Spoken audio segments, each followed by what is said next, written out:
بسم اللہ الرحمن الرحیم۔ السلام علیکم دوستوں، آج میں آپ حضرات کو بتاؤں گا نماز کے واجبات۔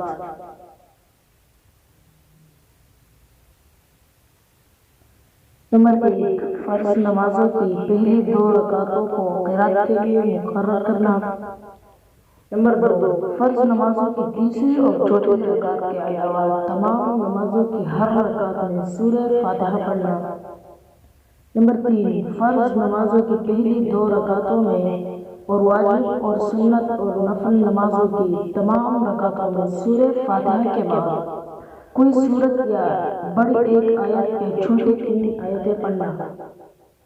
نمبر 4، سورہ فاتحہ کو سورت سے پہلے پڑھنا۔ نمبر 5، قرات اور رکوع میں اور سجدوں اور رکعتوں میں ترتیب قائم رکھنا۔ نمبر 6، قوما کرنا یعنی رکوع سے اٹھ کر سیدھا کھڑا ہونا۔ نمبر 7، جلسہ یعنی دونوں سجدوں کے درمیان میں سیدھا بیٹھ جانا۔ نمبر 8، تعدیل ارکان یعنی رکوع، سجدہ وغیرہ کو اطمینان سے اچھی طرح ادا کرنا۔ نمبر 9، قید اولیٰ میں یعنی 3 اور 4 رکعت والی نماز میں 2 رکعتوں کے بعد تشہد کی مقدار بیٹھنا۔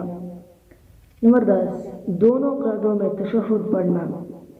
نمبر 11، امام کو نماز فجر، مغرب، عشاء، جمعہ، عیدین، تراویح اور رمضان شریف کے وتروں میں آواز سے قرات کرنا اور ظہر، عصر وغیرہ نمازوں میں آہستہ پڑھنا۔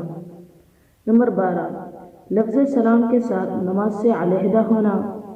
نمبر 13، نماز وتر میں قنوت کے لیے تکبیر کہنا اور دعائے قنوت پڑھنا۔ نمبر 14، دونوں عیدوں کی نماز میں زائد تکبیریں کہنا۔ نماز کے واجبات میں سے کوئی چیز بھولے سے چھوٹ جائے تو سجدہ سہو کر لینے سے نماز درست ہو جاتی ہے، اور قصداً کوئی چیز چھوڑ دی جائے تو نماز کا لوٹانا واجب ہوتا ہے۔ صرف سجدہ سہو سے اس نقصان کا ازالہ نہیں ہو سکتا، اور بھولے سے چھوٹنے کی صورت میں اگر سجدہ سہو کرنا بھول جائے تو اس نماز کے وقت کے اندر اعادہ واجب ہوگا۔ دوستو، اگر آپ کا بھی نماز کے متعلق کوئی سوال ہو تو ہمیں کمنٹ سیکشن میں ضرور بتائیے گا، اور اگر آپ کو ایسی ویڈیوز اچھی لگتی ہو تو لائک کریں اور مزید ویڈیوز دیکھنے کے لیے ہمارے چینل کو سبسکرائب کریں۔ خدا حافظ۔